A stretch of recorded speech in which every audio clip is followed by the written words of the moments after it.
Assalamu alaikum. Welcome to Asnan's Cricket World. Well, the start of the ICC Cricket World Cup 2023 has been a phenomenal one, with New Zealand taking on England and thumping them with a very impressive kind of a performance. In fact, this would be called a statement-making kind of a performance from the New Zealand boys. They won the toss and put England into bat, and England got off to their usual aggressive start. They missed the services of Ben Stokes today because of an injury, but it was a stop-start performance from the English boys. They started off brilliantly with Bairstow and Milan. Bairstow hitting a six of the second ball of the tournament to Trent Boult. But England were just a bit reckless in their performances. They just kept on losing wickets at regular intervals. And although their run rate was pretty good, but they kept on losing wickets. And they had 4 down by the time they reached 100. But it was Josh Butler and Joe Root who took them, were a good partnership going. And the way they were playing at one stage, it looked as if they might get to around 300 or 350. But some very good bowling in the middle overs by the New Zealand boys, and it also shows that in the middle overs, if you keep things tidy, you can get teams to buckle down. So New Zealand bowled beautifully, and the use of their spinners, especially Mitchell Santner and Rachin Ravindra. Although Rachin Ravindra was expensive, but Mitch Santner and Glenn Phillips, who bowled 3 overs, took 2 wickets and got the important wicket of Joe Root when he was just about settling in. And England limped to 282, even though it was a below par score, you can say, in these on these kind of pitches, on also in this era. And England would got a very below par 282 for 9 in their 50 overs.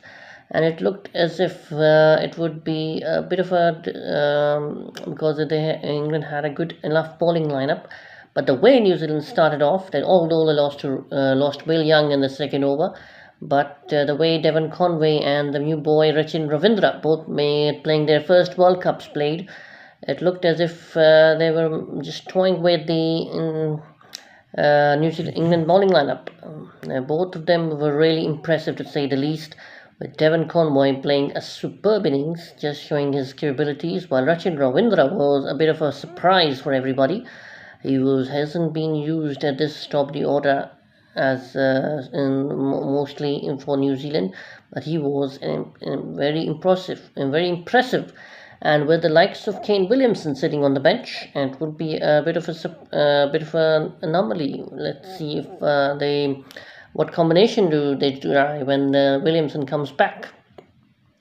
And what is special about this performance was the way Devon Conway and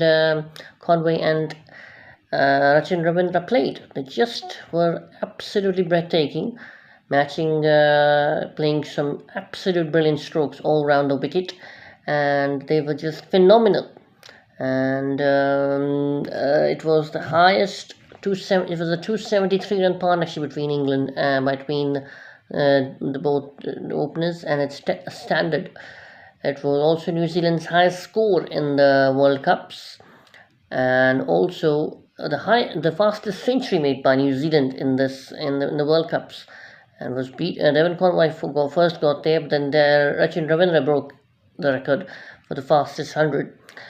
And what is so special about this New Zealand performance today, that their 4 players who were benched today are Kane Williamson, everybody knows he's one of the top batsmen in the world.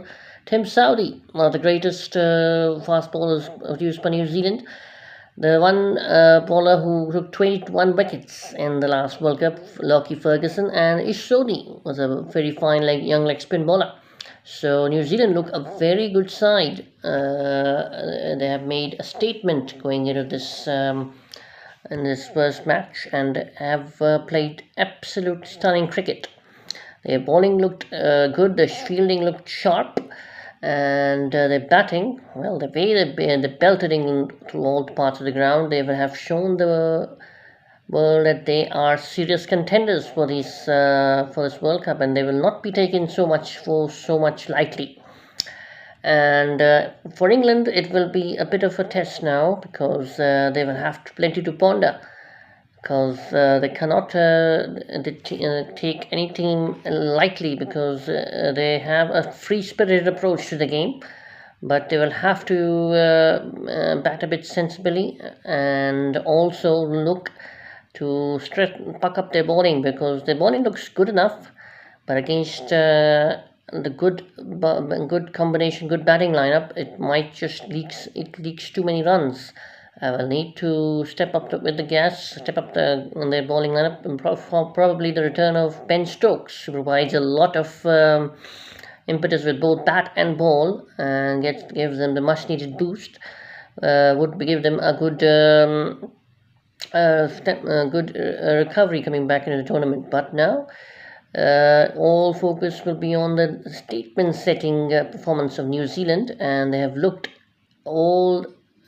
clicked on all cylinders in this game, and would be be favourites down the line, because this agenda-setting performance from them. So that's it for the first game of the tournament. We'll be back with more and more videos in the coming days. So bye for now.